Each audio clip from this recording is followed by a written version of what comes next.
Hello everybody, welcome back to another Dr. Zombie live stream. Tonight we're going to be playing our usual bi-weekly, if we can have it bi-weekly, things have been stressful lately, pen and paper role-playing game with my friends. A version of Space 1889 that is modified to be a little bit more like the Alien universe. Big corporations controlling things, space is slow, and technology is bad, and what for. So we're going to be joining that game in progress momentarily. There we go. Hello! And we're back. Hi everybody, welcome back to this game, space game. Space with extra space and bugs in space. Bugs in space. Bugs in space, the game. What a fucking novel concept. There are bugs in space, and they're bad, and people hate them. Unique. No one has ever done this before. It's not like we could throw them into space, and it makes fire very hard, but this is really clever. Yes, I hate to break it to you, but I think you're onto something brand spanking new here, Phil. Generations of hatred, of arachnophobia, and cockroaches have geared mankind toward this inevitable battle with space arachno roaches. Arachno roaches. I like that. They serve a useful purpose. Hello. When we last left our band of space explorers, the Feldar space station is cold, empty, and has been damaged by long exposure to the vacuum of space. It doesn't appear that the Wrath need to breathe, but they appear to be slowed somewhat by the cold. Until they were aroused, they appeared to be asleep or only wandering slightly through the empty corridors of the station. You remember that the station contains a destroyed airlock, a ruptured hull that will take months to repair, numerous hangars and cargo bays, a refueling facility that is almost completely destroyed, and 2 Feldar spacecraft. One being an automated cargo vessel intended to ferry materials and drones to the surface, refined the Ellerite 162, and then return it to the station. The second is essentially an escape pod that can hold 6 people. Other notably intact parts of the station are the Arboretum, flight control, cafeteria, crew quarters, and cargo and hangars. Grebe is hopeful that they might be able to restore power to portions of the station, even though the main power was destroyed, using some of the subsystems. But they need some refined Ellerite, which could take a few weeks once you've finished clearing the station of the 3 remaining Wrath that are scuttling about the massive gaping hole in the side of the station, where one of them recently leapt through the vastness of space to land on the side of your ship, tickle about, and eventually get mowed down by gunfire. So, that is about all that happened. We flew away from the space station, we flew close to the space station, a spider jumped on you, you shot it to bits, and then you stayed away from the space station. Because that could happen again, and it could be bad. Well, we were preparing to go back, or set a trap or something. I forget if we were going to use, like, frozen meat or something like that to try and lure them out. That's a question I have for the party. We know the Wrath noticed us somehow. Because it wasn't like, they have working cameras or something. One of them, they came and jumped out. When it landed on the ship, it ran at Arthur was outside, and it got closer to the hull, it turned and came towards us. And then when we opened the door, it turned and took the shorter route up again. So they're not stupid. Right, you're not stupid. And I'm just going to how do you think they, quote, see? Red, is it... It can't be noise, it's space, so that's silent. If I had to guess, given their actions, they sense electromagnetics, but I don't know if there's any way I can prove that. I bet they also have something for heat as well. To say then, in my case, I'd want to rig 3 drones. One with magnets, how do they work? One with like a heat lamp, and the last one with some thawed meat, and send them out and see which one the aliens eat first. Can we spare the drones? We were supposed to have 4. Turns out there was a bureaucratic error. Very bad. We actually have 8. Yes, but doesn't that mean we can get the element we need faster if we have 8? Wrong kind of drone. We need to get the station cleared to get the airlock so we can get the mining drone, completely different kind of drone. The atmospheric drone functioning so we can get it down to the planet to get the blithering we need so we can get the hell out of here. Got it. Yeah, What we is have the more like name of our, it's like a walking drone. Hold on, Ron. What was that? What was what? what is the name of our red shirt again? I'm sorry. Oh, that's right. Mark Jones. Mark Jones, yes. Does Literally Mark, labeled green red. does Mark have additional weaponry that he can let us borrow? Yes, we have 2 additional semi-automatic rifles in storage, for which only Jim has the strength to use. Okay. And you have a glorious number of pistols at your disposal. Yeah, there are pistols ahoy among all of us. It's every red-blooded MTI employee's right to carry a sidearm.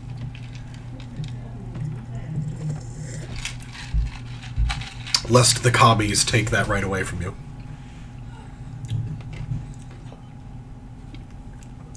Okay, so is the current plan rig up 3 of your drones with different potential life signs and shoot them onto the aircraft or the space station to see which one the aliens respond to first? Makes sense. Sure. Now, I have a sub-question for this. Okay. Well, it's to the party again. Does it matter? I don't really think so, but At best, I can see it useful as use them as a distraction while we run for the actual airlock, the thing we want. I believe at some point, if we are unable to lure the remaining 3 out into space and jump at our ship, we're still going to have to board the station and bug hunt it. And you, Ron, could be the honorary guild master. Yeah, he's the guy from Aliens, right? Yes, he is definitely the guy from Alien. That's what this character's built on. Grebe nods enthusiastically. He's like, yes, there are only 3, and you have destroyed hundreds. This should be easy. Make with the murder.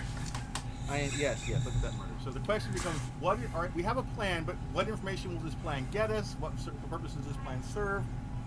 Well, We on just do the, it. on the heat and electromagnetic, because honestly, the meat is not going to work. For one major reason. That won't travel in this. You can't smell it. So we can skip the meat. Okay. They came out to see us when our ship got close enough. That's Yeah. why I think it's electromagnetic, or as Jim said. Oh. So my question is, do we want to use them to try and get information? Do we want to use them as a distraction? I don't think they're armed. We can't use them as like a combat vehicle. I think they've got like a knife. Yeah, like the small saw blade, but hooray, 1 point, 1 point, 1 point, 1 point. Not the best. Well, against us, they were going to do a lot more than 1 point.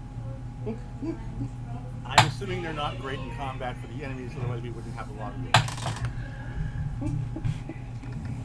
Yeah, comparing the two between one of these fully grown spiderlings and one of your tiny little drones with a little mini saw blade, you definitely feel far more threatened by the large spider creature. Not many times do your nightmares contain the tiny drone with the little buzzing saw blade going wee the way a dentist's drill would. Have you ever seen a terrible 80s movie? Can't remember the name of it now. I was just thinking of it. Yes, I've seen lots of terrible ladies. No, it's about it's Burt Reynolds as the main character, and he's a cop who deals with rogue robots.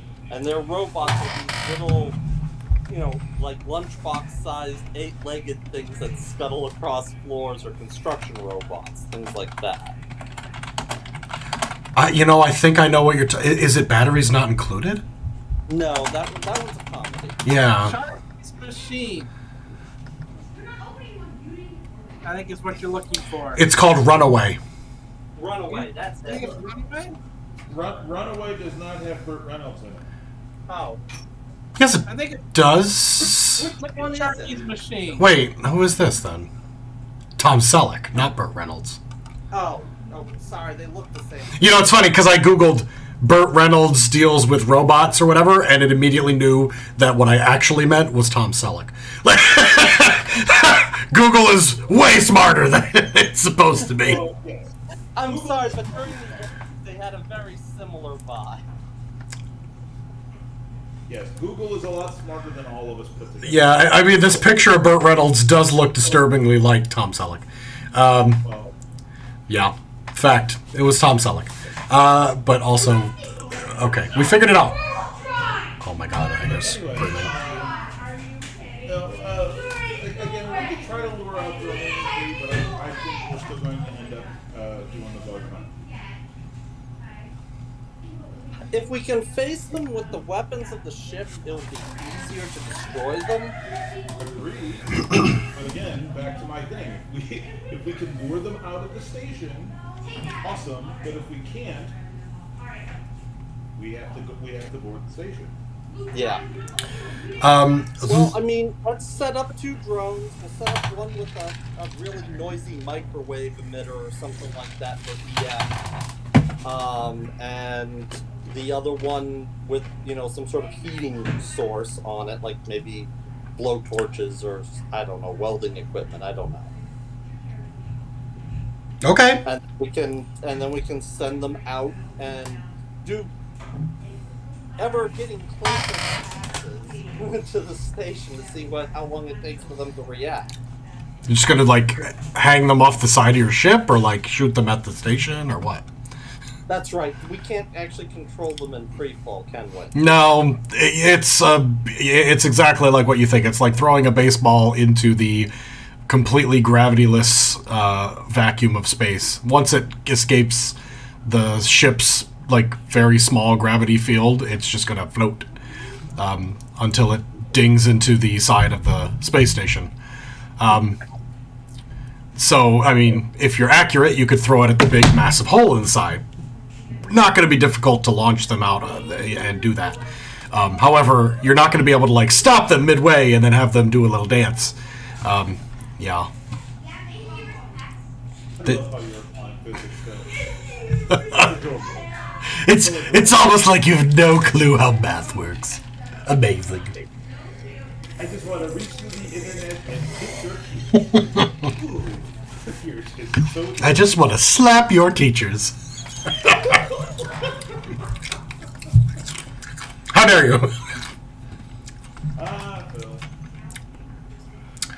They'll have inertia. That's all. I mean, you can't, because they don't have a tiny little rocket, inertial dampers strapped to them. They can't stop the fact that they're going forward. You can aim them, but once they're off the station, they're going to go in the direction you shot them. Could we strap a motor unit on it, a remote control motor unit on it? I would say you probably don't have anything like what you need. Okay. Yeah, there may be something on the station that might work, but it's probably going to be way too fucking big and a moot point at that point. I will let you throw, launch, eject, kick, whatever, your drones out the side, poof, into space. Probably by decompressing one of your cargo bays with them in it. But that is about as far as I'm going to let you pull this shit. What? Fire extinguisher. Tom is fucking losing his shit right now. Because for 2 whole game sessions, you've been sitting there silently saying, just leave the fucking ship. Just leave the fucking ship! And will not leave the fucking ship. You will be here 5 months from now going, The alien grebe has starved to death months ago. You have feasted on his rotten corpse. The GM's worst nightmare, you can drag your players to the adventure, but you can't force it. Can't. There's a princess in that tower. Yeah, but is she a bitch? Like... Yeah, really. Hey, treasure in the dungeon.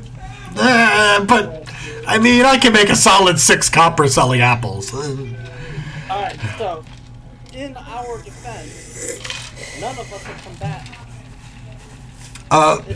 Mark Jones raises his hand. He's like, I've been trained to shoot things.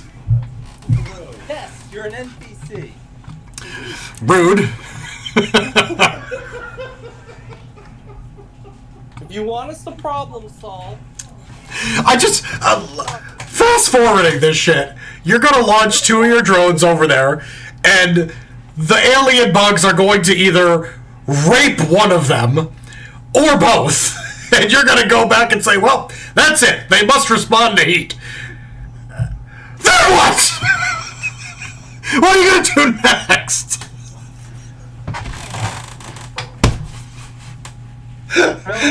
when they come out, Volume. What was that? Sorry, what was that, Jim? I said turn down the GM's volume. Okay. Shit.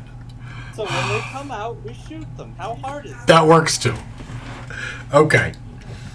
Unless you want to stick your I'm not. station full of space spiders. I'm not gonna stick my dick in the station full of spiders. That is an inside joke that Jim won't get, but everyone else thinks is great. Yeah, but no one's watching your stream is gonna get it. I think they're good. I think they'll figure it out. I swear I've probably told them about that one at some point. We're playing Call of Cthulhu, and Tom. No, it was who was DMing that game? Was it? James Martin. James Martin was DMing that game, and he leads us all to a room where there's a statue with a arm-shaped hole in it, and a shit ton of severed hands all over the floor. And everyone looks at me like, your arm glows because of, fucking Cthulhu magic. You should shove your arm in that hole. And I'm like, look around! Look at all the fucking hands! I'm not doing it! And they're like, but you have to do it! Like, your arm glows. Obviously, that's the solution to the puzzle. And I'm like, do you want to stick your arm in that thing and find out? Because I'm not sticking my dick in it. Oh. And then they're like, I'm like, out of character, of course I'm going to do it. Obviously, it's the solution to the puzzle. But my character doesn't want to shove his hand into the hand-separating device. They finally convinced you. I think he eventually just did it.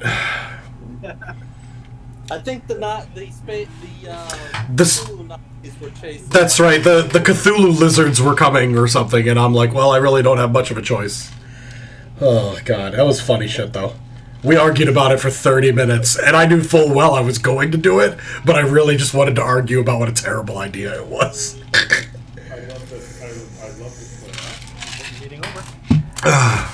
Sorry, Ron. Have the NPCs discovered a plan yet? Yes, I'm going to fast forward to the point, because I'd love to get to the next part of my adventure. That, you shoot... fucking... Jim, I want you to make me 2 rolls.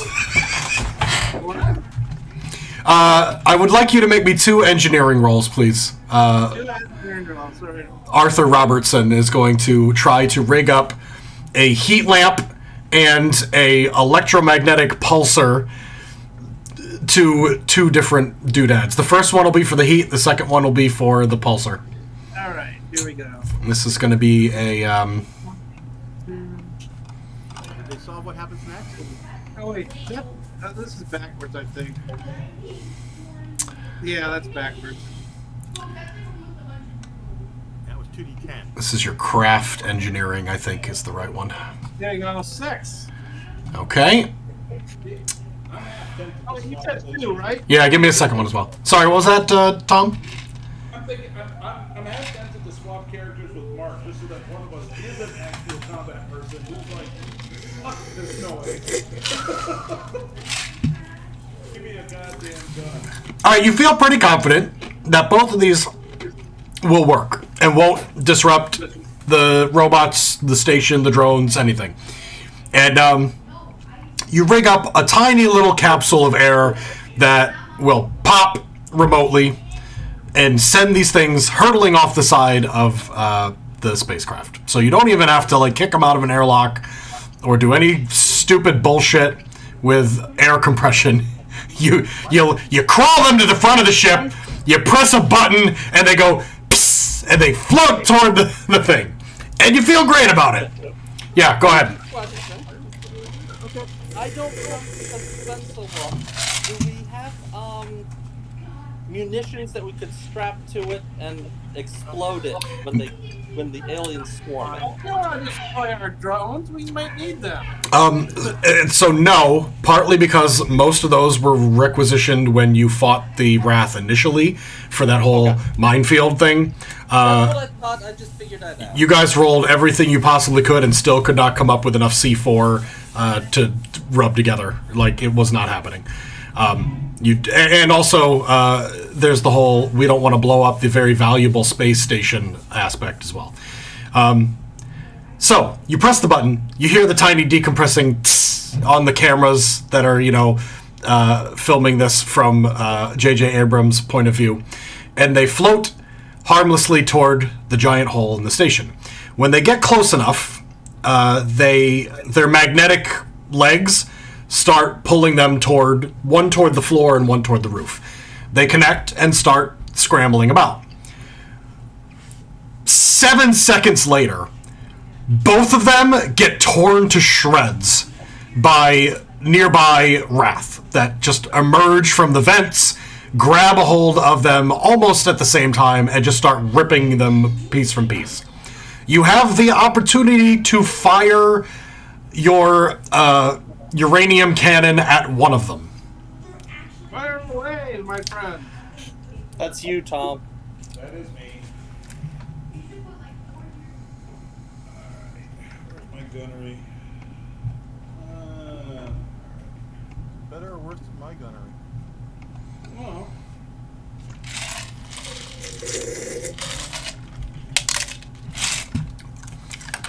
I think so. Okay. I think in this case, a defense roll is probably pointless because you're essentially using a gun that is supposed to vaporize ships on a 2-meter large spider. He's further wrecking the infrastructure. Yeah, this is definitely going to cause damage somewhere down the hall, but it is Feldar technology and it is highly resistant to damage. You blast one of them into smithereens, and the other one vanishes into a duct before you can get a shot at it. So, thank you for feeding my paranoid out. But you now only have 6 drones. Yep. And it appears that they both respond to heat and electromagnetic pulses, or you've pissed them off significantly and they're responding to basically anything. They've woken up from their nap.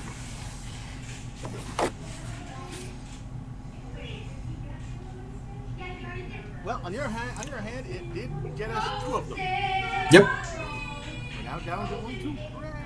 A severed drone leg floats past your view screen, just Poor drone. off into space. Rip in peace. Well, no offense, but it was pretty useless of a thing to send with us because they don't fly in space and they don't find the material we need. Yeah, they're built for smaller things like remote repairs. Provisional drones. And you definitely vaporized one of them, so there's only 2 left. Yep. And they jump out of the vent, which is great for everyone's background. So, do we wish to try to coax the remaining couple out and just keep pot-shotting them? But we basically send a drone, we shoot something, we send a drone, we shoot something to win. It worked last time. Yeah. It just costs us more drones. You want to do that again? Or do we want to try something else? Bug hunt. Mark Jones is like, hey, if it's not my testicles, yeah, go ahead and shoot more drones over there. That worked out well. This is a great plan. I'm happy to have nothing to do with it.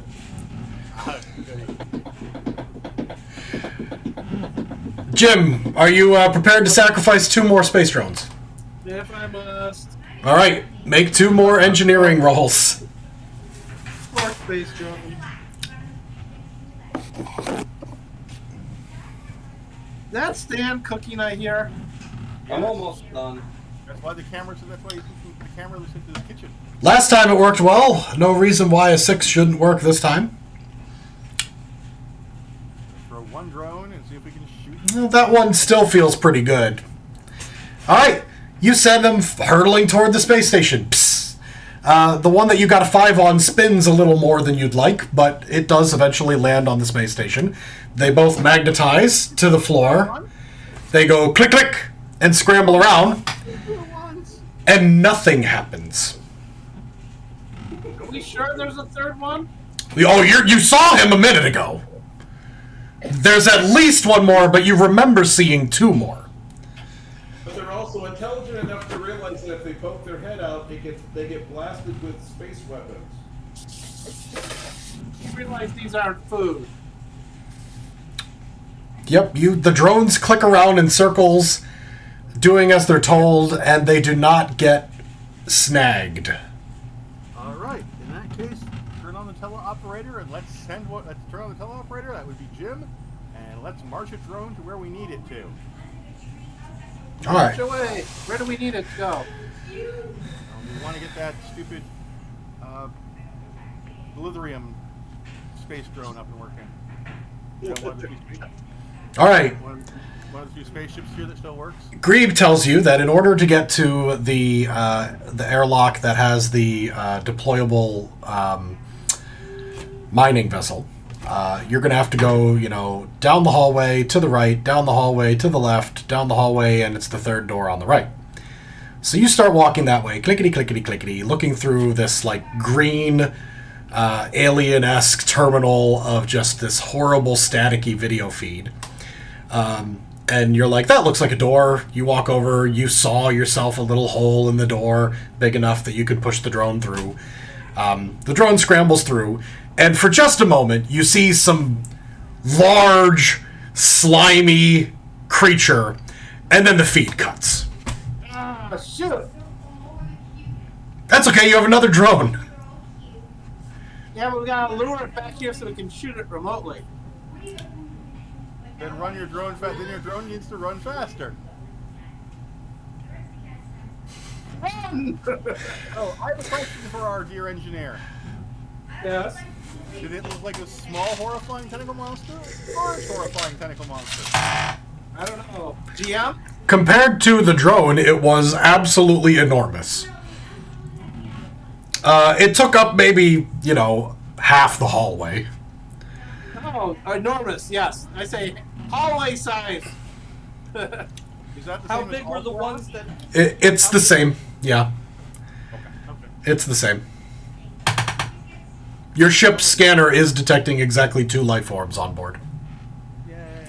Plus 1 electromagnetic source that you're identifying as a big, portable speaker attached to a mining drone. Or a exploring drone. So one of them is precisely where we need to go. Because, yeah. Of course it is. All right, shirt, you're next. I just say. While in theory I agree with depositing me on the space station, I would like to have backup. I'm sure somebody could shoot a little. And B, I'm not jumping across holding my breath. I will, by all means, I'll go with you. Okay. Just so that you have some backup. Then we should put on the spacesuits that work with the radios that work and the magnet boots that work. We should both grab weapons. If you are not strong enough to wield the assault rifle, at least a pistol. And... Sorry, what was that, Jim? I said, I'll come along too. I can do this all. Great. I would feel even better having 2 people guarding me. Then we outnumber them. I'm not a people. Oh, are you coming as well, Ron? I said I could shoot a little. Okay. You're not people, though. You're just qualified. We should leave at least one person with the ship and Grebe, because Grebe theoretically knows how to pilot a human vessel, but it is not built for him. I probably honestly would swap the medic for the pilot. Very well. I'll stay behind with the ship if our medic wishes to go along. Or if the medic wish to idle and try to move No, the ship to over. no. I might actually have an opportunity to use my skills. Okay. Fast forwarding again. The three of you stand on the open airlock, of the open cargo bay, while your pilot very carefully edges the Nero to the edge of the station. Your remote drone is still there, still showing you a feed that is an empty hallway. A much larger hallway than the one that the other one got ripped open in. Make a piloting roll. I'll just take my default 3. Okay. 3 is acceptable. There is some space debris that bounces harmlessly off of the deflectors, but it's nothing worrying. And your team has about a simple 4-foot jump between your airlock and the shredded open hole on the side of the Feldar space station. That's simple. Piece of cake. There's hardly any gravity anyway. So a gentle leap across is all it takes.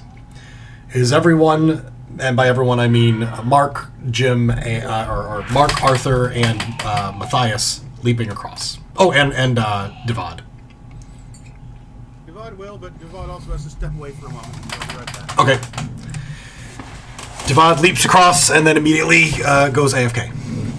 And bounces off the side of the ship. Yeah. Forever. We will Spinning into space. Okay. You all land harmlessly in the empty, large, central hallway of the derelict Feldar space station. There are no lights. It is very dark, so you switch on your little shoulder lamps, which provide far less light than you were hoping. It appears that, once again, MTI has selected the lowest, cheapest bidder for all of their components, and these little shoulder lamps are like bare bones LED. I was going to say, aren't they incandescent instead of LED because it's cheaper? No, LED is cheaper now. Yeah, it's it works, it functions, but it's not providing you much light. You can see blood stains on the floor, on the walls, but very little. In fact, no viscera, no corpses, no bones remain. It's like somebody cleaned up everything except the stains. They're hungry. They absorb the bio stuff. So. Yeah. This all looks like it happened a while ago, right? Yes. It's hard to tell, other than the fact that Grebe said it has been derelict for a while, because there's no dust, there's no skulls floating around. It's like a frozen in time thing.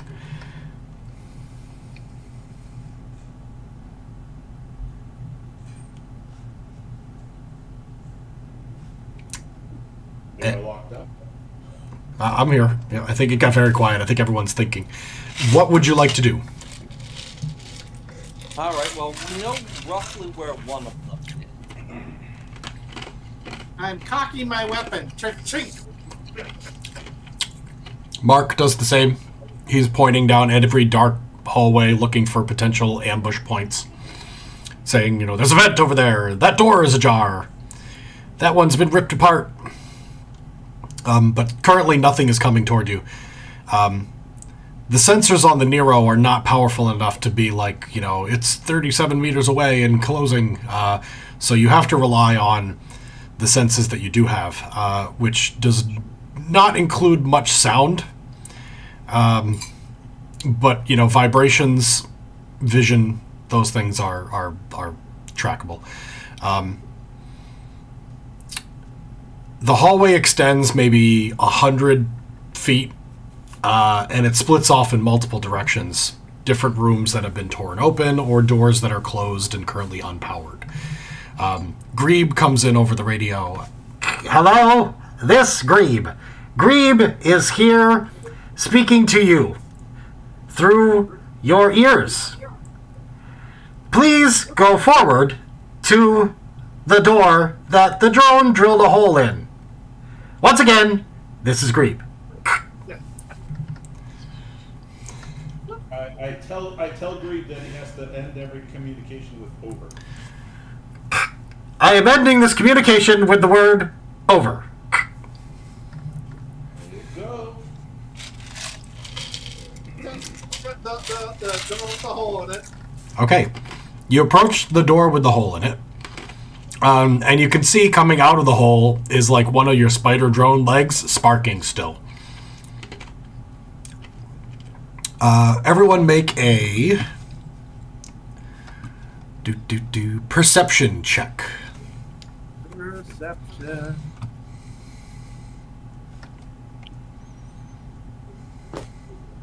Oh, let's see if I can figure out how to get the keyboard. Oh, I spot it. Whatever it is, I can see it. Really? Is that so?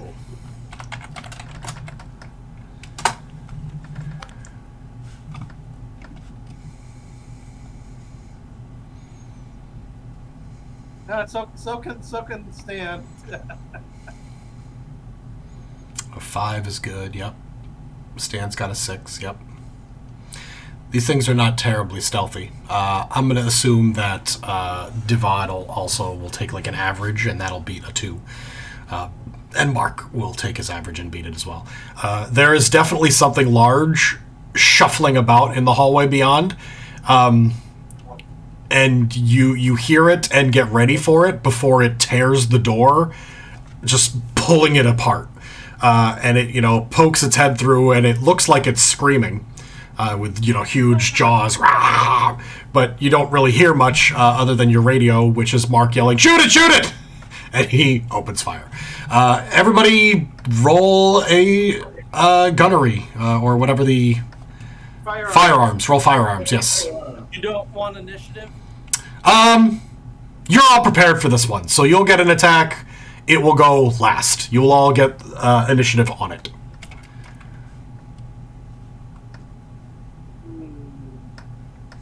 Is that good enough, or should I spend some style points? Remember, Jim, you're adding the damage of the dice from your weapon too.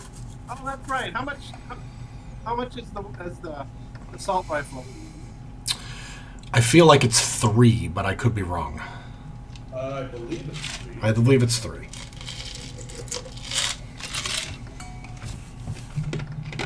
Yeah, this assault rifle. Yeah, most rifles are 3. 3D. All right. Okay, so we'll start with Jim, then we'll do Matthias, then we'll do Mark, then we'll do Ron Divide when he returns. Jim scores a 5.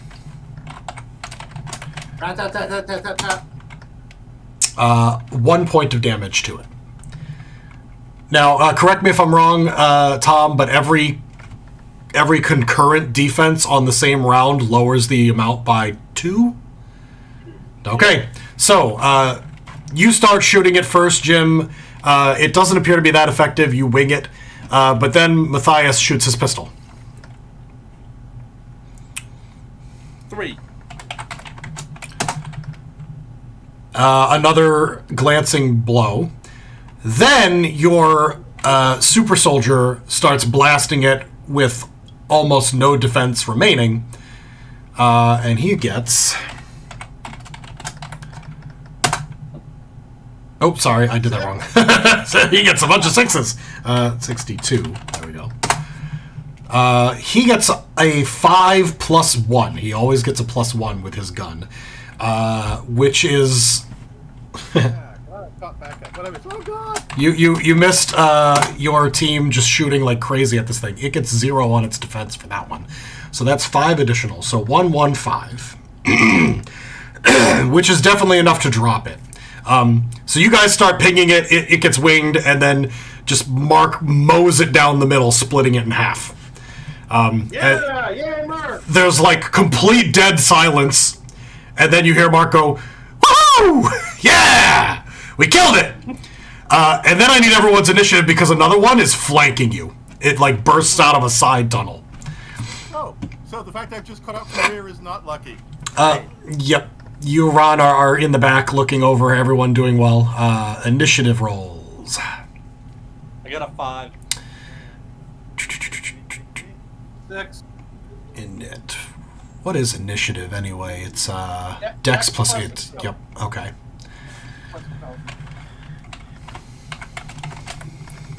2 out of 7. Boo. 4. Wow, that is rough. All right, Jim goes at 6. Oh, and I need Mark. Mark also has the same. Oh, rough. Devad, Jim. Your initiative is a 5. Stan, okay. Yeah. Jim responds first, then Matthias. Sorry, so Arthur, then Matthias, then the Wrath, then Mark or Devad, whoever wants to go first. I'll go for try and give Mark Okay. a better chance to hurt the thing. Gotcha. Oh. Okay, Jim, you're shooting at it. That's bad. I have 1 style point. Well, that really wouldn't help at all, would it? It might, do some more damage. It'll still be alive, but you might hurt it more. You never know.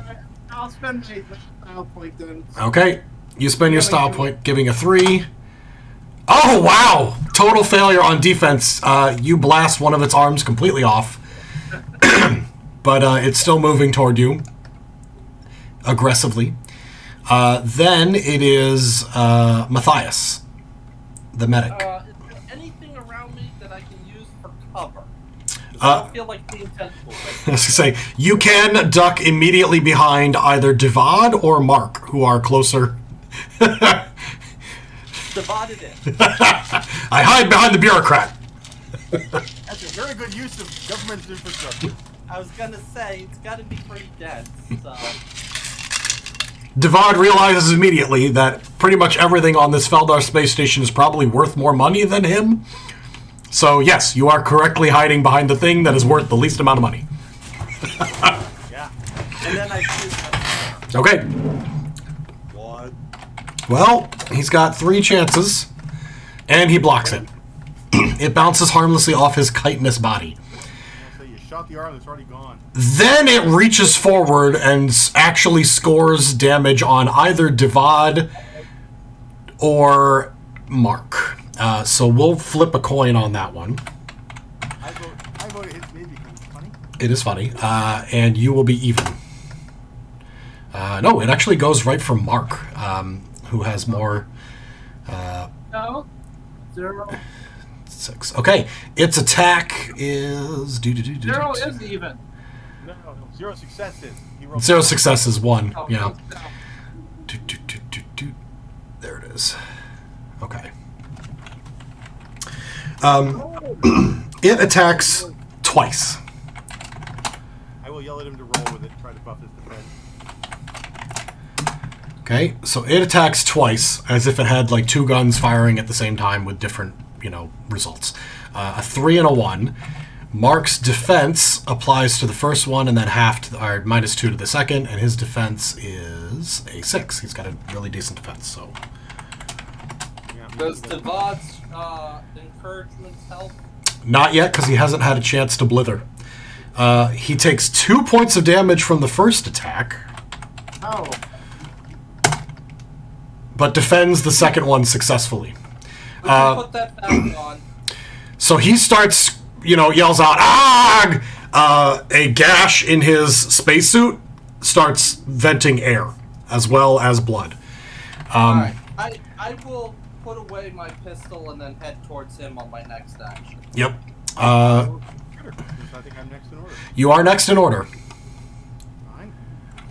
I use the ranged employee motivation tool and try to put a hole in it. Mark is also stunned, I believe, from taking 3 points of damage in a round. Yep. Or did he take less? He did take less. He only took 2, so he's all right. 3 hits. 3, okay. And this... Does he get the full defense on this one, Tom, because he's had his turn? You can either start the turn at the top of the initiative order or with the creature. It's up to you. We'll start with the creature, because that makes more sense to me. And that'll apply for everything in the future. Ooh, terrible defense roll. Bron does 2 points of damage to it with a pistol. Blam. Blam indeed. Alright, let's see. That's 2 plus... trying to keep track of all the damage that it has received.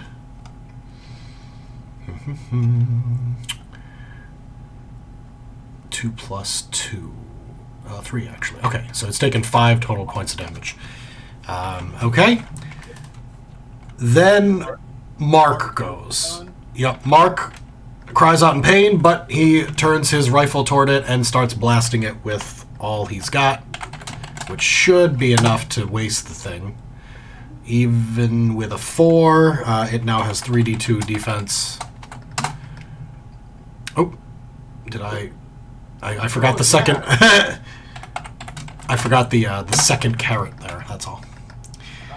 There we go. 1 defense against the 4, that's 3 more points, plus the 5 originally, that is enough. It does not shred it like he did the previous one, but the thing goes down, clawing at the floor, tearing little grooves into it with its sharp claws. Use again to be sure, and Double tap, and then we'll go to Matthias. Mark is yelling shit, shit, shit, trying to hold his suit closed as air starts venting into the empty hallway. I put away my pistol, pull out my kit, and patch his suit. All right, make a medicine check. We did have those big overlaid stars patches made. Yep, the basically duct tape. The magic of duct tape. Jesus H. Christ. Oh my God, that's awful. You stop the venting of air, but not much else. He'll probably need to go back to sick bay. No, we're out of rat. We can all go back. We all go back. That's true. You are all out of aliens. Somewhere the Final Fantasy music is playing.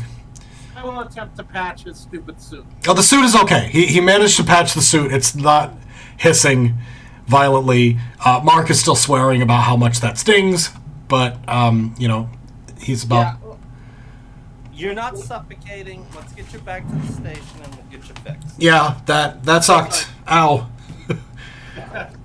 But he walks back to the station. The wound is on his arm anyway, not his legs, so he's okay. He walks back, but, clutching his arm close like it's broken. I will inform him that thank you for his actions, but he's more valuable than I am, so... Technically, Rod, you are more valuable than Mark. Well, now maybe. Previously, no. Now that he's taken some damage, now he's, the resale value. Okay, you're out of combat, so we'll move forward. You bring Mark back to the sick bay and take off your suits. That suit is definitely going to have to be repaired and cleaned and everything else. It's a real mess. Right. That's a job for an engineer. Mark has suffered a grave injury. He is bleeding a lot. Before you get him back to the sick bay, he almost passes out once, and his arm has been broken. I will get to surgery. Okay, you start your surgery, and you are now in sick bay. Go ahead and take another medical roll. I'm just going to take my average of 4. Okay, your average of 4 is way better than the 1 that you scored in the heat of the moment. All right, you set the bone, you start surgery, you get him stable, firstly. I apply the unguents and the... Yeah, cauterizing the wound and all that, and stop him bleeding. He does lose consciousness, but in like a controlled way. You're like, okay, it's all right now. I mean, he's... I've got him hooked up to the monitors. His heart's still beating, whatever. You get to the point where he's going to make it. He's going to be fine. He's probably going to need a few weeks to recover. He's got a broken bone. but he'll be okay. Grebe is, of course, terrified. Hopefully, we won't actually have to fight anything. And in fact, you do not.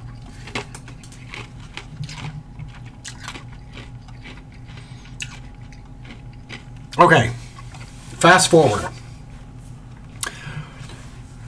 Weeks after clearing the station, the very first batch of refined Ellerite is expected to arrive from the automated return from the planet. Question. Yeah. Do we have any sort of communication back with Wolf Station? Yes. Okay. Ron, you are sending daily reports? Yeah, I would. Okay. I just want to make sure that they don't think we're dead because we've been quiet for 4 weeks. So, a couple things. First off, when you get information back from Wolf Station, after you guys warped out of the solar system, they expected an attack from the Wrath, and it never happened. So that was a bit like they were prepared. You guys were using hyperspace. Apparently the Wrath can sense when ships use hyperspace, and they were expecting to be attacked, and they weren't. They waited days on high alert. Nothing happened. Eventually they lowered it. They are glad... Sorry, what? And that's when the attack happened. And that's when the attack happened. Everyone died. No. They're glad that everyone's okay. They're excited to hear about your results. Please provide daily updates about your progress and all that. And progress is very slow. There are only 5 of you, including Grebe, who are trying to repair a massive derelict station. But you're working on like the most vital shit. And the most vital shit, of course, is get the Ellerite that you need to get all the station's subsystems working.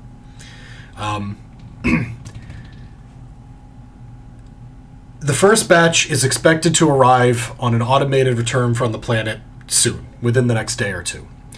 Grebe is starting to look a bit gaunt. Human food, the stuff that your company creates, synthetic meat and whatnot, does not appear to agree with him. So what you're telling me is we need to head down and screw with the cafeteria to see what we can make their systems produce. Well, he's hoping that once they have energy, once they have a fuel source, they'll be able to restore power to the Arboretum, and the fruit trees that are like flash frozen there can be brought back to producing viable fruit quickly enough that he'll be able to get some real nutrients. And, of course, let you all have some delicious psionic fruit. No side effects whatsoever. No cancer-causing brainworms. It's delicious. 2 thumbs way up. It is too. Yeah, apparently there are too many synthetic byproducts in human food, and Grebe is very confused as to how you guys can eat this and still live. He's like, it does not make sense. There is no nutritional value in Twinkie bars. Why? How can you continue to function? Your bodies have adapted to long periods of time eating what is essentially sawdust. And you're like, fucking Twinkie bars are the greatest, man.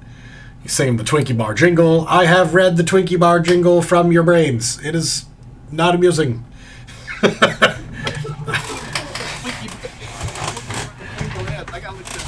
Twinkie bars, they're like Twinkies, only solider and chocolatey. Eat some. Asterisk. Twinkie bars contain no nutritional value and should not be consumed as part of your daily diet. Oh, here we go. Here's the classic one. The retro style is coming back. Yes, apparently. So, how long will it take to get the Arboretum up and running? Well, he's hopeful that once you have your first big batch of Ellerite from the surface, he can use that to power some of the subsystems in a day or two, and then the Arboretum could be functional within a week. He's, hungry. He's been testy. Like, normally he wouldn't complain about your human biology and your stupid jingles, but like he's getting grumpy. Like he's hangry. But he believes he can survive for another month before like actually problems start shutting down his systems, his like biology. And Matthias agrees. Like he's like, Grebe is not doing well, as from what I know of Feldar biology and you know that I've been taught. He could like lose his life in the next like 2 months if he doesn't eat real food. And you've tried everything. There are like some basically pear mush that you've been rationing out, that does seem to give him nutrients, but like it's tough. And yeah, Matthias is like, yeah, it's kind of amazing that we've adapted to eating fucking choco bars and synthetic meat and Mr. Coffee. Like, it's probably bad. Yeah, it gives an evolutionary edge. Yeah, it does appear that another one of Grebe's people's, the Feldar's many failings is a lack of capitalism with regard to limiting their food supply to only the super rich. We're not just omnivores, we're super omnivores. Exactly. You guys can basically eat non-nutrients and survive. Yeah, late-stage capitalism is causing significant evolutionary changes in the human race. And yeah, so Grebe is looking forward to, you know, a nice, juicy space pear.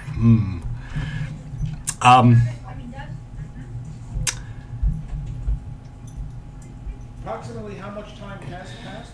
It's been 3 weeks since you cleared out the Wrath.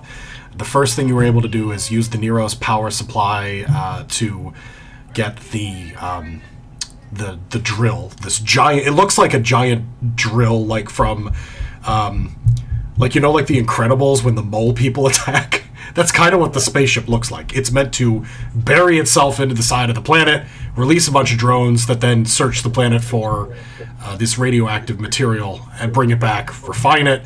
When it's ready to go, it whoosh off the surface. It's a very solid gas giant. Damn. Yeah. Is this a gas giant? I can't remember. Venus is useful, but Venus is not a gas giant. It's just gassy. Yeah. I think it has. I don't know if Venus has a surface. Fuck it. I have no idea. Space astronomy has failed me again. So yes, when it receives Grebe is like in the middle of drooling a bit, talking about pear pies and nutritious pear bars and just a big juicy fucking space pear, when you pick up a signal from your ship on the planet Peter Langdon. It's an error message. Failure, lifting mechanism will not respond. Manual override required. Vessel cannot lift off planet.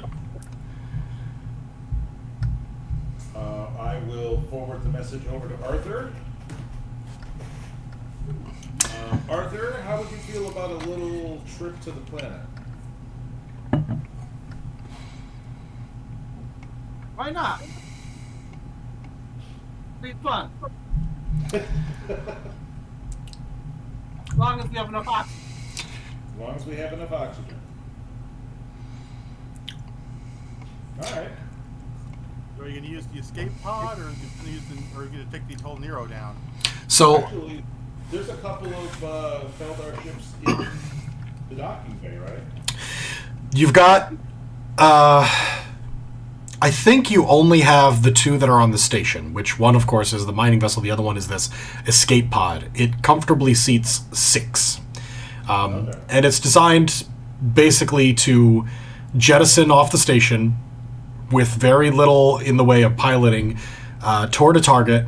And Grebe has informed you through the last couple weeks that brilliant Feldar technology allows it to then leave that planet as well. It can then return to the space station, or if, for example, it crashes into a planet that is not suitable for life, or they find Wrath there, they've programmed it to be able to then launch back off. It's way less likely to fail. However, Grebe is very confused.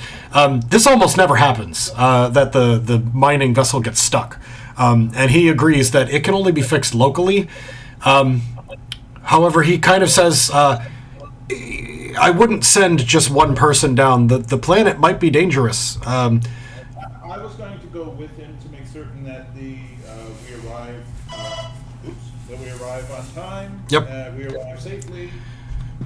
Phone? How many spacesuits do we have? Can we get everybody? Yes.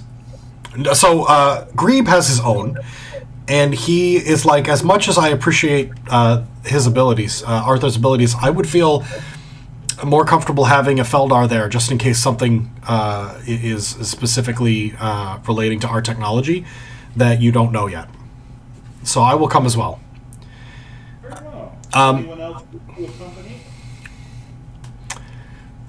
I think I said I'd go, didn't I? You kind of, yeah. Right, you're going, Grebe is going, I'm going because I'm flying us there. Yep. Ron or Stan, do either of you wish to go? Ron is occupied at the moment. Ron, are you going down to the planet? If Ron has questions about the planet, I have a paragraph about it. Unfortunately, I can't hear him with the door closed, so I don't know what he's... Okay, so Lalande 3 is a hot, rocky, small planet with high radioactivity that is roughly 1.25 Earth gravity. The Nero's and Feldar's spacesuits can handle the environment for a few hours before they exceed operational standards, which Devad informs you you could probably go twice as long, but you will be in violation of company policy if you go twice as long. And that's unacceptable. You will have to land safely, get to the pod, repair it, return to the escape pod, and then return to space as quickly as possible. Radio? Is there any way we can medically inoculate ourselves, protect ourselves from radiation going down? Yes. Matthias has very simple ways to give you, basically an iodine pill, only much better, that will prevent you from any sort of heavy radioactivity. And again, as long as you keep your spacesuits on and you use the oxygen that you're provided, you will be safe. Okay. Okay. The oxygen provided for a low price. Low price of subsidiary corporate tax rebate. All right. Once everyone is ready to, everyone who's departing, once everyone is ready. Pause, please. I believe it's time for me to say goodnight to my children. Go for it.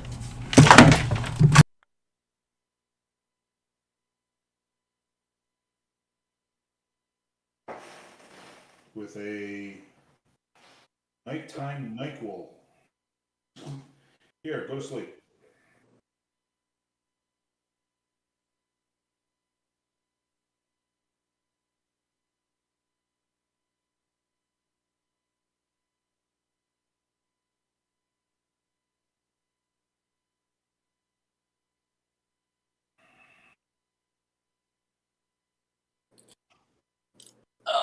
I gotta go poke the Sean again. I'll be right back. Go for it. I'm gonna die in Minesweeper. Wait. Death! Death! Yay, not death! Death! What are you talking about? I'm playing Minesweeper. Death again! Oh, death again! Yay, I can finally play. Hey, if you're looking for something to occupy you, do NetHack or something.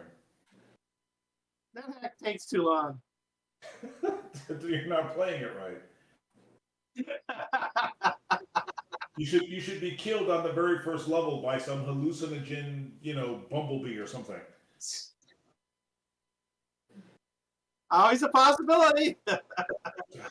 That game was so incredible. I loved it. I wonder if they're still doing the yearly big tournament thingy with it. I wouldn't be surprised. And anything that's popular will have a following. I mean, good lord, they even have championships for the most stupid to name things. So I'm sure it's there somewhere.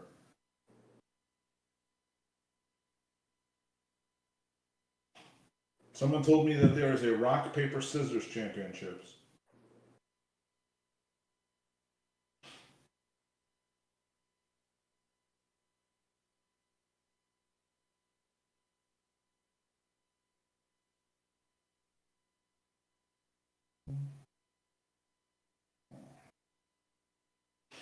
It is very warm.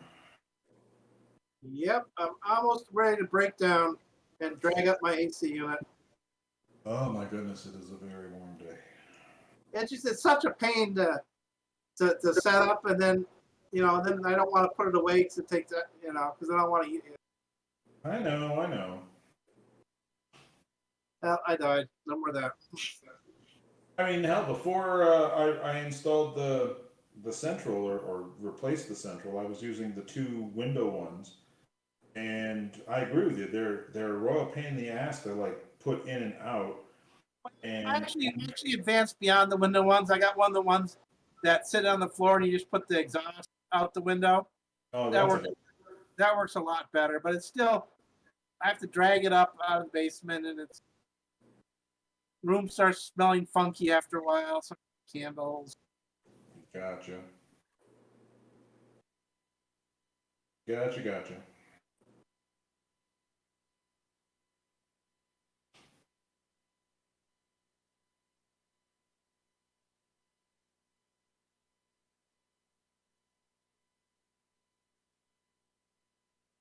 Now you rent, right?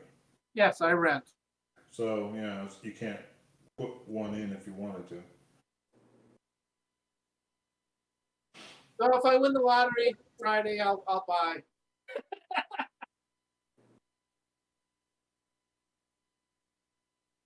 It's up over 600 million. I have returned with some more alcohol. Alcohol is a good thing. Something I desperately need at all times. Well, then, by all means. If they could can a psionic fruit. Alcohol got thrown on 2 more of my lists of, hey, you cannot, or you should not. I'm like, great, fine.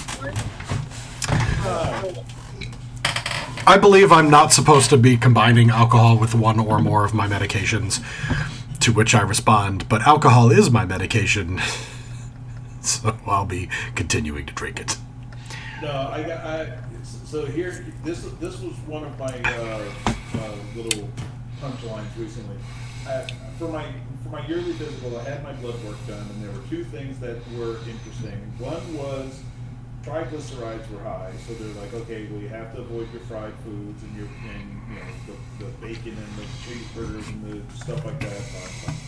At the same time, I'm having issues with possible gout, in which case they're like, well, you also should not be eating fish and shellfish and so on. I'm like, so basically you're leaving me vegetables. It's like, yeah, okay, I'm going to be a vegetarian for a little while. What about pasta? Pasta I can do so long as I don't put anything on it. Low-fat yogurt. Yeah, really. It's like, oh yeah, you can eat the following things. You can have salad all the time. I went full vegetarian for 4 days when my wife and kids stayed in Florida while I came back home. And I lost 8 pounds in those 4 days by just eating better food. And I was like, that's great. I would love to continue that. And then the children and wife came home, and it was like pizza, cheeseburgers, ice cream, all the time, just fucking put it in your mouth. It's good for you, you stupid baby. And I'm pretty sure I gained all those 8 pounds back within like 24 hours.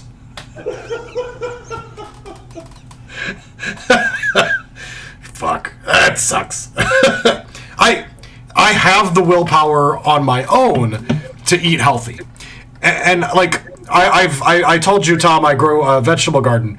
It has, the bounties have come in. I have tomatoes. I made my own tomato sauce. I have eggplants. I cut up the eggplants and used the tomato sauce on the eggplants. I didn't cook them right, otherwise it would have been fucking amazing. They were hard because I forgot to fry them first. Yeah. I've got cucumbers. Corn is bullshit. I'm never growing corn again. Fuck corn. Every piece of corn had some kind of damage from a pest, fungus, something. And was overripe and tasted like starch butt. If a potato had an ass crack, that's what it tasted like. Even slathered in salt and butter. Jim, did Tom tell you I have a job writing Hallmark greeting cards? You didn't mention that. I don't even know what do you do for your job for real money. Well, I don't work with people. No, I'm a software tester. I test software. I have the absolute perfect thing for you, sir. You are customer service. You are the person that they talk to when they call up with a grumble saying, "Oh, it does not work." Just a minute, let me get Phil. On a daily basis, it would be, Phil, did you call a customer stupid?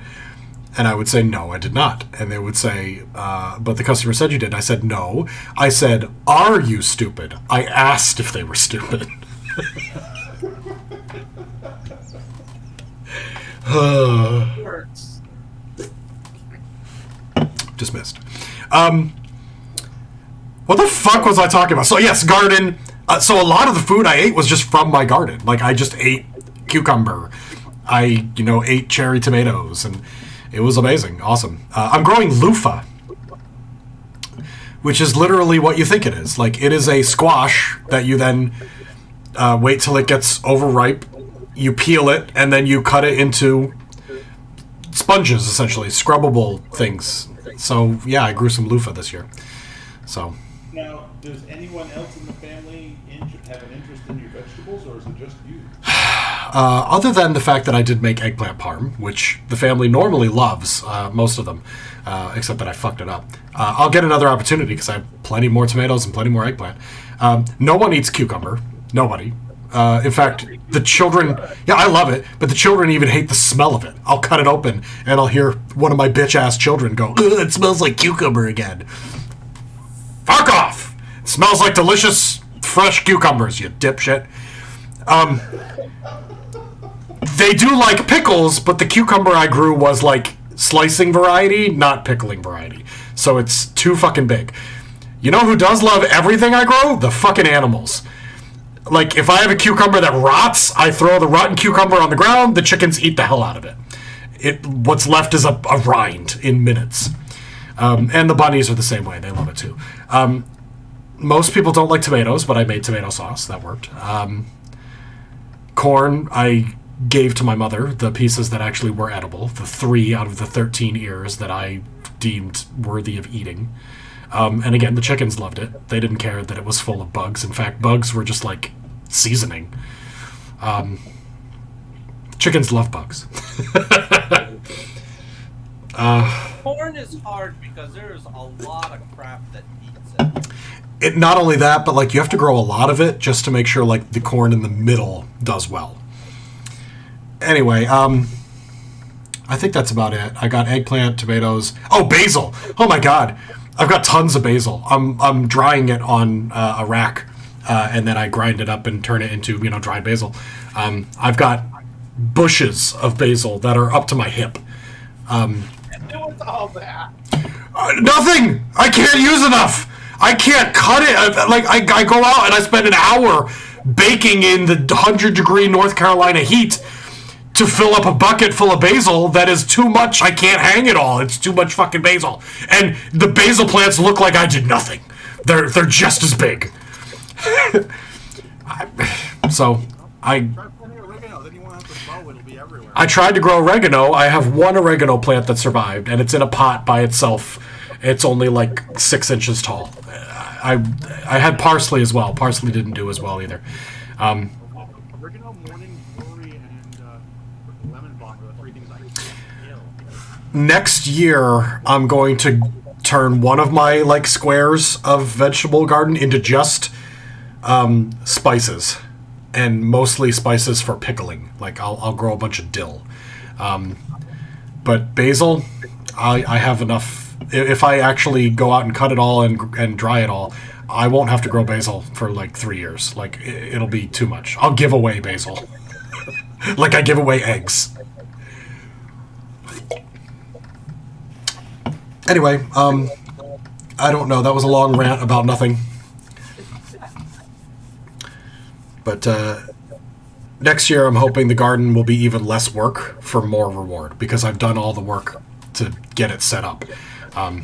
Except for mulch. I still have a side of it to mulch. Well, you'll have to replant a lot of it. Like most of the vegetables are not. Yeah. At the end of the year, I'm going to tear all the soil back out, put it into the compost, and recycle it. And then the composting is great because I have rabbit and chicken poop. So the side that I put that in, way bigger plants, more produce than the side that got like the store-bought manure. So yeah, it's good. I got strawberries as well. I forgot. I've got strawberry plants that are growing. Very cool. That raspberry that you gave me before you left Rochester? Yep. I cannot kill it. They're unkillable. I was hoping somebody had one that survived, because I gave like 2 or 3 away, and I think one person moved, and I don't know if there's lived or died. I have raspberry again. Same thing, Tom. I watered it last year, have done very little for it this year, and it's spreading like crazy. And I have a regular stream of squirrels, rabbits, and birds that are just like, loving every second of it. Do you get any raspberries for yourself, or just the wildlife? I don't usually fight the bunnies for it, so fine, you win. Yeah, my chickens got all the low-hanging raspberries this year, but there are some that are definitely going to go red in a few days or weeks, and I've done nothing for it. It does it all on its own. But my biggest pride is the flowers I put on the trellis in there. I put honeysuckle. The honeysuckle, I need to cut it back. It's too successful. But I have hummingbirds that fly around it all day long. And I just have this giant honeysuckle bush on the side of this wooden trellis I built last year that are feeding local pollinators and bees and stuff. And it's great. So I don't poison. Yeah, it's very eco-friendly. I put a bunch of local native North Carolina flowers around it last year to like stimulate local pollinators, and it worked very well. Most of them were not perennial, so they all died out, but the honeysuckle is incredible. I'll have to show a picture sometime. I'll take one before I tear out all the plants. It's a magical place. If I didn't plant lilacs, I think having a lilac bush would be fun. I apparently have a green thumb, so. Alrighty. That's a lot of that. Let's get back to space. I know your streaming audience is like, what the hell are you talking about? They love when I go off on tangents and talk about gardens and shit. Especially when I get angry. That's their favorite. I've only got a little bit left, and then I'm all caught up, and I need to write some new content. So, who is staying on the ship, on the Nero? Or the station? Am I caught up with my paperwork? Yes. Yes. Damn it, there's no reason not to go. Has Mark recovered? Yes. But he is definitely still in like occupational therapy. I have a question for Grebe, actually. Okay. All right, said the planet might be dangerous. The planet known for, Tyrannosaurus class wildlife, rain diamonds. I mean, did you hear? You probably haven't heard the description, so let me repeat the description of the planet for you. 1.5 times Earth's size. Oh, you did get that. Unpleasant atmosphere. Hot, rocky, small, 1.25 Earth gravity, radioactive atmosphere. Doesn't know much about it. Your scanners indicate pretty much the same things that Grebe, the databank says. It's dangerous, but it's not like you're going to incinerate upon walking on the surface. But are there critters? He doesn't believe there are critters. Oh, there are critters. Got it. I do not think there are critters. Does it have an atmosphere? Yes. There Yes. are critters. It has an atmosphere. There are critters. Okay. The atmosphere is mostly sulfuric. We found critters on Venus. Microscopic critters, but critters on Venus. All right, then we can expect very angry bacteria. Or, for all we know, this is a prime breeding ground for the Wrath, and they've turned it into a giant crash planet. The Nero is unable to detect life forms on the surface. However, there is an extreme amount of interference, and Peter Langdon is 100% confident that his sensors are useless. So, how close can we land to the drone? We believe we can land within 1,000 meters of the drone. Ah, good. So one week walk. Got it. Oh. All right. Who is staying up with the Nero? Because we don't need them. We don't need to land in to pilot the escape pod, as it were. Peter is coming. He's already stated that he's tired of being left behind on these missions and would really like some action. Maybe I didn't say that, but I'm pretty sure I heard it. Unless there is a specific need for Peter to remain on the Nero, yes, he has to. I'm expecting some turbulence. I'm expecting some difficulty with the flying. Basically, Mark is staying behind because he's not fit for duty yet, but he's perfectly capable of flying the Nero in an emergency. Why are we on Nero? Sorry, because the atmosphere has not been restored to the space station yet. It requires energy, which you don't have. Okay, gotcha. Also, giant gaping holes. Yeah. You've done as best as you can to repair that, but it will still take another month. What you've done essentially is seal off certain parts of the station that can be independently activated. Let's go get us some go juice. Okay. Matthias is the only one I don't know if he's coming or not. I drag him along. Okay.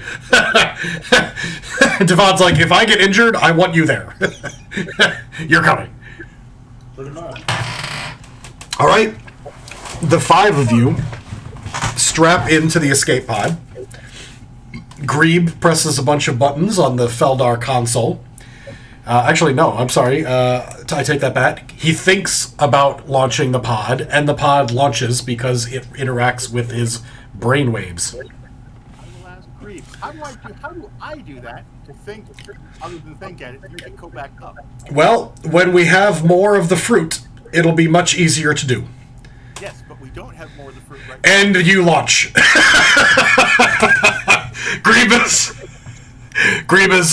testy because of his hangriness. He's just like, I can't listen to this again. And boom! just like everybody else in your party, as soon as Devon is like, now, wait a minute, I really need to, boom! The pod shoots out the side. Nope. I will actually, the comment this way, well, at least on this side of the airlock this time. And you've never felt closer to this alien species.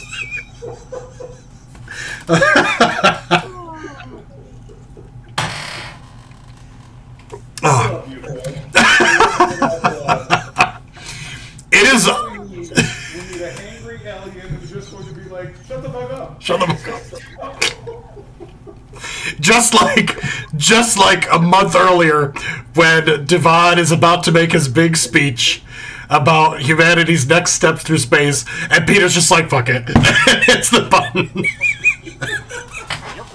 Leaving everyone at Wolf Station going, was that the speech? Is that the end? Greeb's like, go! And off you go. I have to realize I won an award for that. The point speech given by corporate executives in years. Yes, saved the company millions of dollars in people listening to the live webcast because it was short and to the point.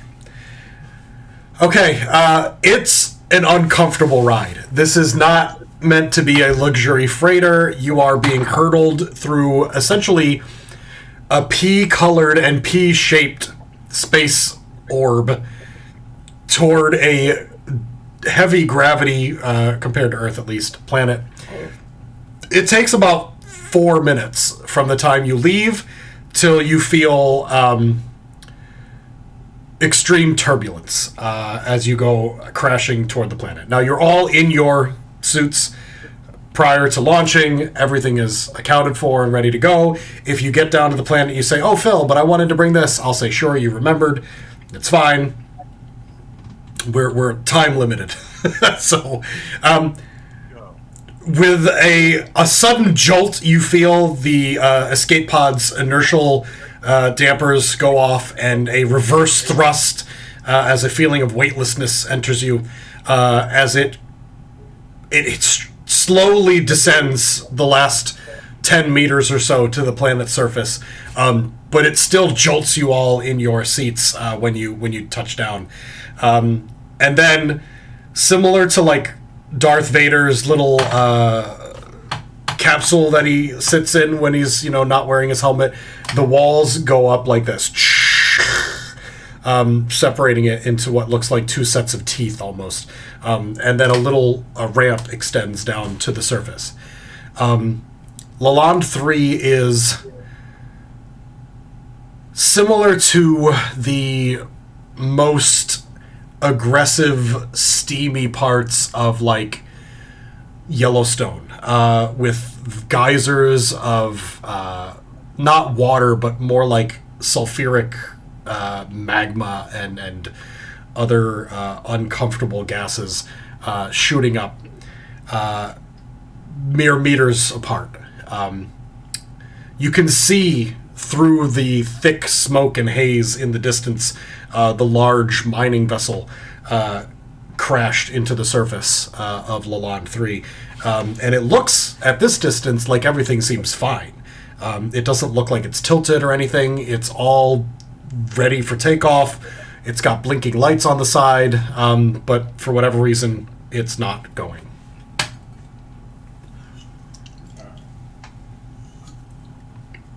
We didn't know we said it in the manual when we launched it. No, I mean, Greeb says that there's some kind of error with one of the legs is not retracting. All right, I'll go look at the leg. Okay. Well, hold on. Quick safety briefing. In my professional opinion, we should avoid the geysers. Okay, run along now. Devad, you are absolutely infuriated. There is nothing in the manual about this type of thing. You're like, best I can come up with is like avoiding open vents in a manufacturing facility. So please don't stick your hands, body parts in the vents. Yeah. It does not appear like you're going to have difficulty navigating to it. So, you all walk in single file, and I'm going to say it doesn't really matter what order you're in. And you walk 10 feet, look around for the safest path the next 10 feet, and continue this.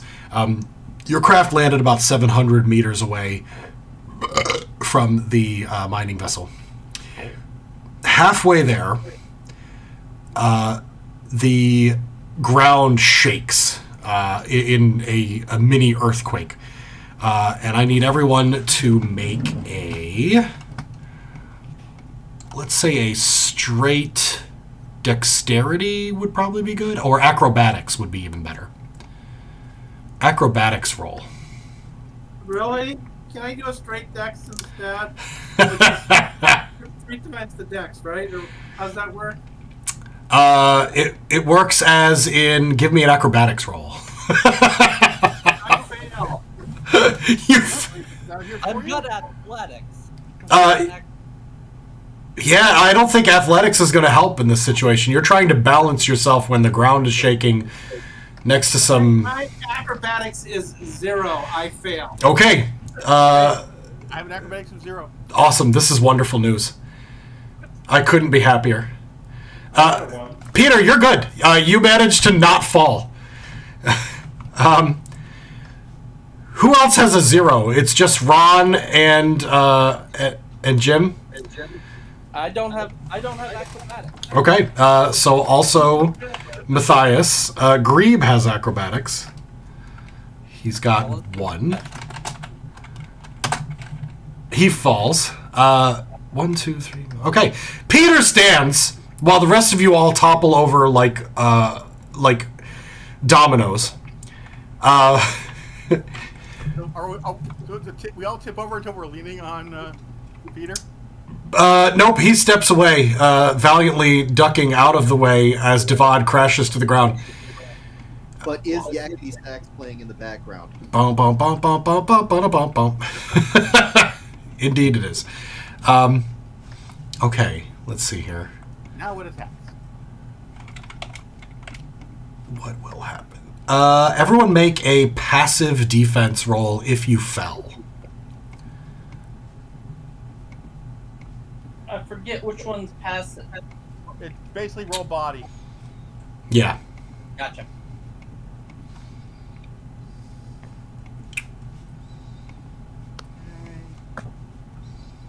I got 2 successes. Okay. No successes. Awesome.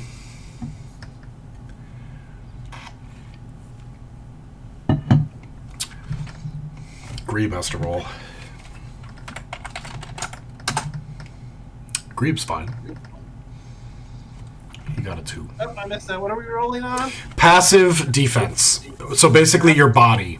Yours, I actually have your sheet open. Your passive defense is a 3. Yep. Yeah, I fail. Wow. Okay.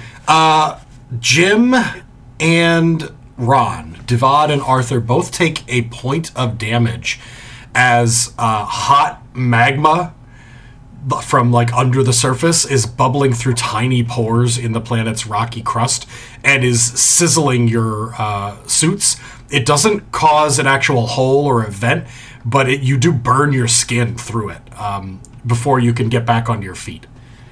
Nice. It's like 2nd-degree burns. Right. I get to write magma burns on my character sheet. Owie. Grebe is fine. He manages to roll out of the way of the acid, as well as Matthias. They take no damage. You recover. You stand back up after that minor tremor, and continue walking toward the mining vessel. It's too important. You can't go back now. The rest of your trip goes uneventfully until you are about 50 meters away. At this point, I would like everyone to make a perception roll. That is int plus will. One of your base stats, int plus will. Yes. Wow. I'm too fascinated by what's going on the planet. Grebe is awesome. Yeah, that's not Grebe. That makes me sad. Although Grebe is pretty awesome. I did get a 4. 4 is good. I Okay. got a 5. Okay. Matthias, Peter, Grebe. At this distance, you can see what the problem is. one of the one of the three limbs of the drone spacecraft is wrapped. It looks like maybe some volcanic activity has covered it in rock. So where it's now like half covered in stone, where it definitely wasn't when it landed. At least it's not tentacles. Yeah. So it looks like somehow, after it landed, maybe an earthquake, maybe it simply fell through the crust, maybe there was a minor volcanic eruption and then it cooled, has coated one of the three tripod legs in rock, and that's why it cannot retract. And Grebe is like, that's new. I've never seen that happen before. Is this planet more unstable than you remember it being? Or he's not from here. Yeah, I have no memories of this planet, but the logs we recovered from the station indicated that it was pretty rough. But they never had this problem. Just got unlucky, I guess. Yeah, weird. In the wrong spot. So, I'd say Grebe and Arthur probably our best bets for getting this thing cleared up. Take the leg off. I'm assuming, well, no, then it can't land. It's only a tripod rock. Did we bring any kind of sledgehammer with us? Yes. I'm assuming you brought tools. Well, no, I don't What remember kind of engineer are you? Grebe holds up like a metal hammer that is clearly it's not like a massive sledgehammer, but it's meant to drive pylons into things. This will work. I have brought. We knew shit could be bad. Good job, Grebe. Grebe hands it to you, Arthur. Good. Smarter than our... You can immediately determine that Grebe's A, malnourished, but B, also Feldar limbs would be terrible at swinging this thing. I brought a hammer. It's just a lot smaller than this one. This is bigger hammer. Please strike the rock. I just said, Grebe has a bigger hammer. Sorry. Wow. Strike the rock. You have made a sexual reference. We applaud. It is humorous. All right. While the hammering is going to take place, I would like to sort of keep an eye out in the event that we're attracting anything. Okay. Who else got hurt? So Devad took a point of damage, and Arthur took a point of damage. All right. Well, Arthur's busy. Is there anything I can do for our Devad's injury? Unfortunately, without being able to access his space in his actual flesh inside the spacesuit, for this injury, not much. It's a burn. You're gonna have to put, cream, maybe a skin graft on it. It's just not gonna work. You could provide him a painkiller, like a shot or a pill, that he could then. I'll give both of them a quick nip of morphine, and we'll move on. Okay. It'll temporarily act as if you have that point of health back, but it's going to go away in 2 hours. You're ignoring the pain. Okay. Everything else looks okay. Nothing else has gone wrong. Nothing at all is wrong. Arthur, can you please make a melee attack against this rock? Melee attack, huh? Yes. You're going to want... your melee is a +3, and the hammer will give you an additional 1. So roll 4d2. 4d2. 3. Smack. Okay. 3. Look, I'm wondering, we have any kind of chisel with us? Yes. Any Again, tool? you, the engineer, without the toolbox. It's off to fix gear, not chew through rock. Have you ever looked at a mechanic's toolkit?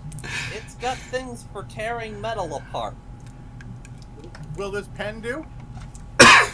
So the answer is yes. more importantly, after you strike the rock, it moves. Slithers would be more appropriate.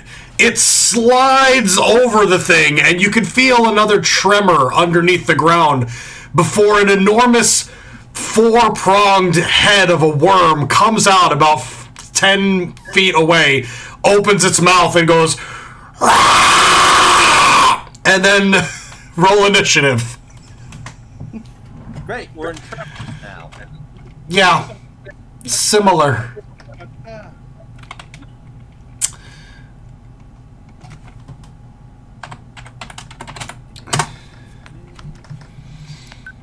Jim has a 4.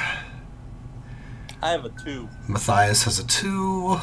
I'm gonna roll. See how my half levels out. The worm has a 3. I'll have a 4. I took my half and I had the 50-50 for the 7. Okay. Devad has a 4. Ties with Jim, with Arthur. Oh, actually, I'm sorry. That actually would have been less. Okay, we'll say that he took more damage. I rub my feet on the box. I can't. Just. Peter, initiative? 4. Ah, okay, I see. It's up there. You got a 92 on initiative. Amazing. Okay. 4, 3, 4. And then Grebe gets an initiative as well. So Grebe is not going to do anything hostile. It's Grebe. It is Grebe. He gets a 3. He'll probably use it to run. Okay. We'll say since Peter specifically said he was standing guard, he goes before Jim. So Tom, then Jim, then the worm, then Stan, then Ron. I have a 4. I took my half. I'm sorry, you got a 4.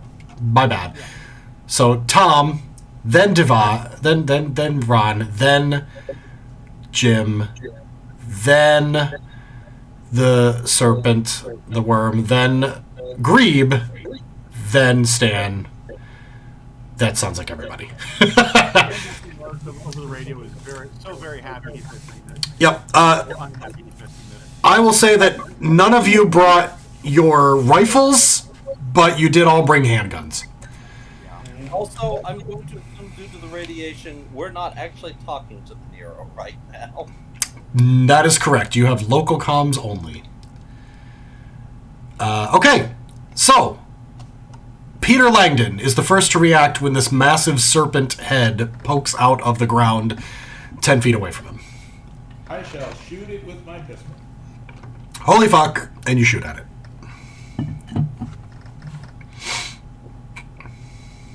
And I got five whole successes. 5. That is gross. And I will... Pistol's what? 2, right? Yeah. Pistol adds 2 to your firearms. All right, an excellent shot. You blast the thing in the mouth. It's got these like 4 separate, mouth parts that open up. I'm sure you know exactly what I'm talking about. And it's got rows of ridged teeth down each one. And it looks like at the center where there should be like, the tongue or the throat, there's this like burning, fiery, center, like flames coming out of its throat. Flames from inside of its face.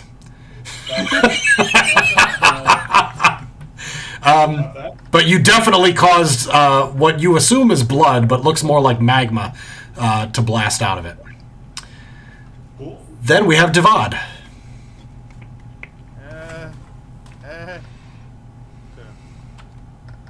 Right. It takes my action to motivate somebody. Yes. Because you are literally reciting from a book. Yep.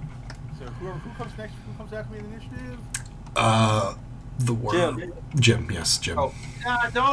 Don't do me because I have to take an action to drop the hammer and draw the pistol. No, you don't. Just hit it with the damn hammer. It didn't do any damage the first time. How do you think it's going to do damage this time? Oh, it definitely did damage the first time. Did it? All right. You heard it. It got angry. Come on. Put your back into it. Come on. You realize that what you thought was rocks that you chipped off of it has, like, a gooey center. So I will attempt to motivate Jim for proper alien protocol, and Okay. I think this calls for the Kirk defense. So what would this be under then? For No. Ron, David, the Kirk defense. I don't think he can screw it. Just once again, we're back to putting your penis in holes. So, Jim, Arthur rolled 4d2 previously to swing with the hammer. That is your melee of 3 plus 1 for the hammer. And Devad is giving you a boost. Devad, you add 4d2? Yeah, I had 4 more d2. Okay, so when you swing that hammer, because Devad is telling you exactly how to hold a hammer and how to hold it above your head while swinging down using your legs, not your back, you get so angry with his obvious bullshit that you add an extra 4 to your roll. So you roll 8, and that is a 4 successes against a slightly lower 3d2 defense. Probably should have started shooting it for 6. Ooh. Yeah, you strike the back of its tail just before it digs into the rubble below you, doing 3 points of damage. And that brings it down a bit. Really, I thought you had an awesome... No, I'm thinking of the other character you had previously who had the awesome, scary melee. Okay. The worm goes next. However, it has just been stunned. Stun loses its turn, is that correct? Yes. Okay. So the worm starts flailing around, having taken both a shot and also a massive chunk of its tail was just smashed off with a hammer. And rather than attack you, it looks like it's just trying to fight off the pain. Which then drops to Matthias's turn. Actually, Greeb's turn. Greeb throws his hands comically high in the air, and you hear over the radio, "Ah!" as he turns and runs away. We're the escape pod.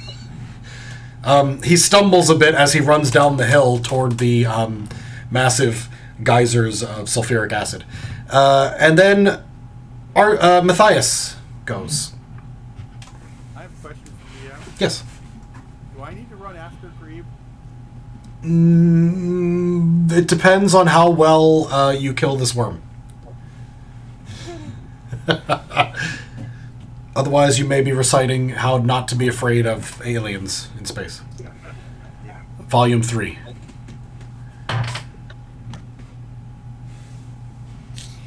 Bang. Bang! Alright, it has its full defense this time. And this one, your bullet bounces harmlessly off its rocky exterior. Okay. Then we're at the top of the order with Peter Langdon. Alright.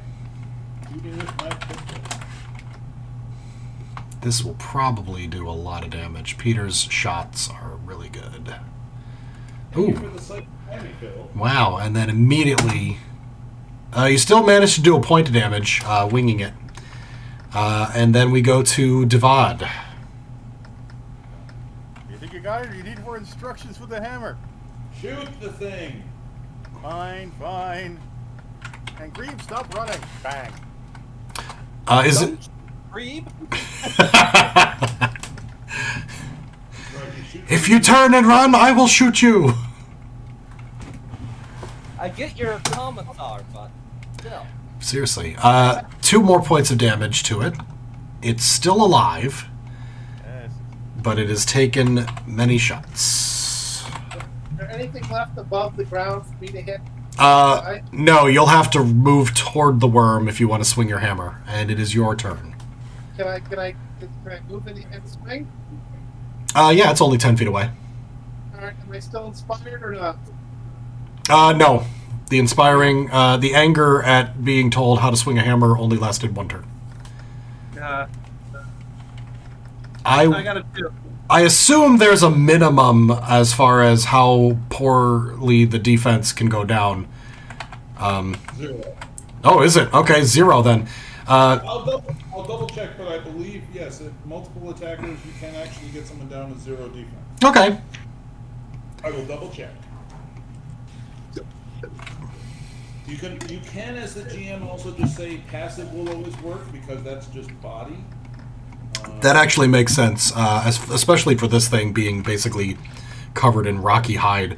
I'll say that its passive defense still applies, which actually would be better. Yeah, better than the one that it rolled before for when it got attacked by Devad. So let me re-roll that one. I'll say its passive's always applying. At the very least, that makes sense for the scenario. Okay, so it took a little bit less from Ron. My bureaucracy fails to work. Yes. And now it will apply its passive defense to... According to the book, it does not say specifically whether there is a minimum or is not. Okay. I will rule that, at least for this worm made of rock, its passive defense is always going to apply. And then Jim just went and hit it with a hammer, and that did a point of damage. Nick. Yep, death of 1,000 cuts. Okay. Then, Grebe continues running in terror. But let's see how he does with this. Okay, he manages not to fall over as he runs. The worm... Stunned again? No, not this time. Beat body? Nope, the worm will attempt to bite Arthur, who is right next to it and swinging at it with a hammer.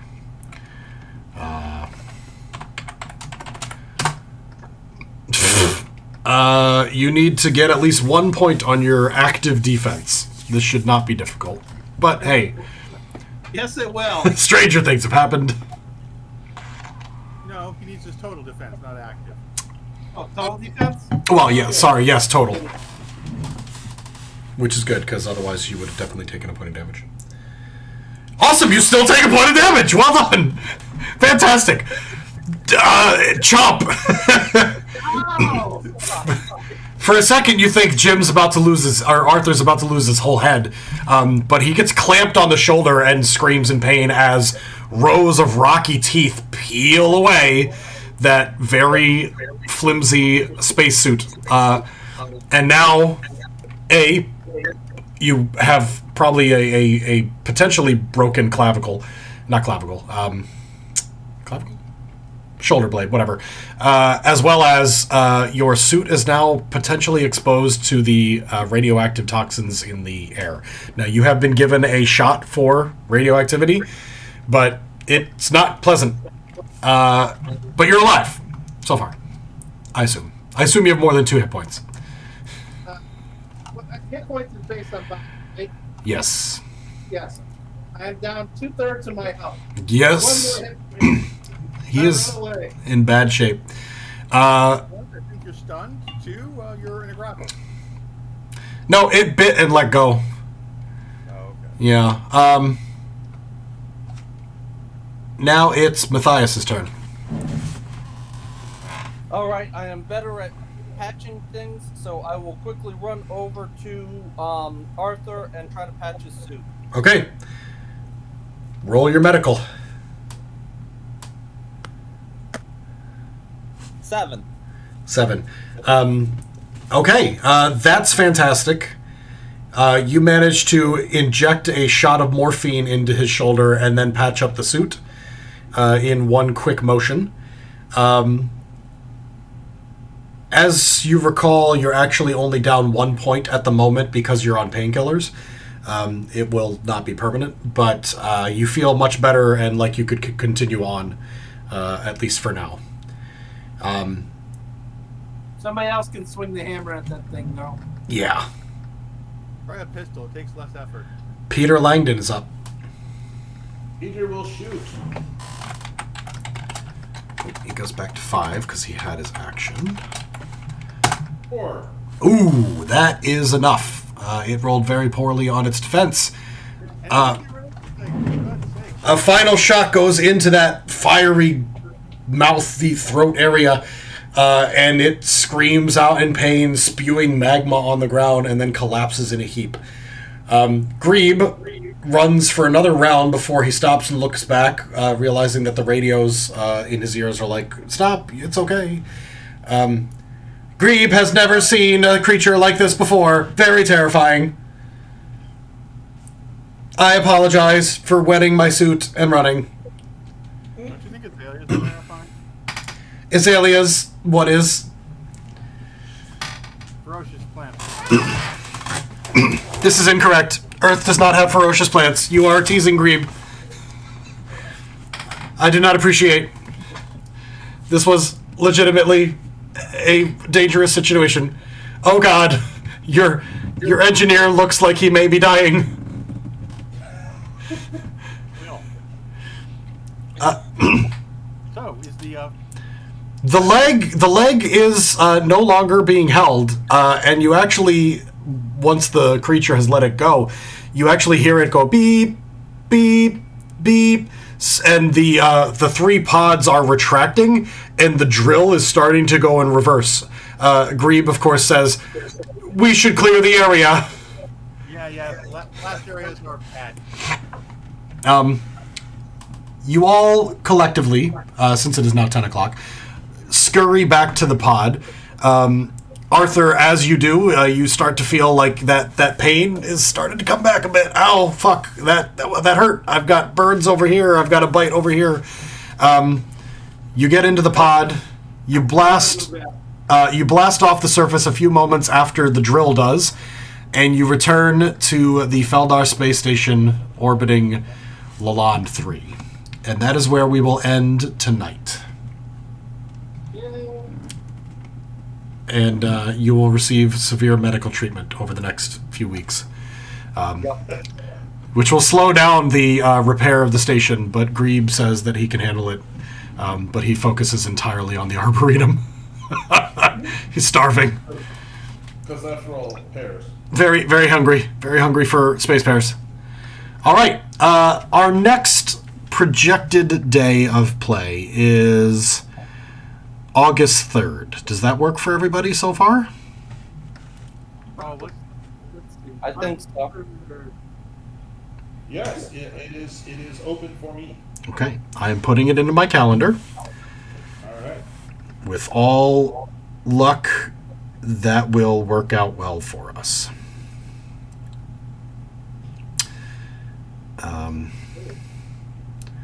Yeah, I think we said the 6th for board games, right? Yeah. Yes. 6 for board games. Third is the next day for Phil. We're good. Okay. And I will come up with a new adventure hook, or whatever keeps you guys from entering a dangerous space station without trying literally everything to avoid doing it. The shit was funny, Phil. The shit was funny. Did I have a bad time? No, I had a great time. We're not going in. We're not going. I don't want to do it. No, you can't. Literally, fingernails on the floor, being dragged into the exciting part of the adventure. You can't make us go. There was no resistance at all to being flung onto an alien planet. That was like, all right, let's get in the boat.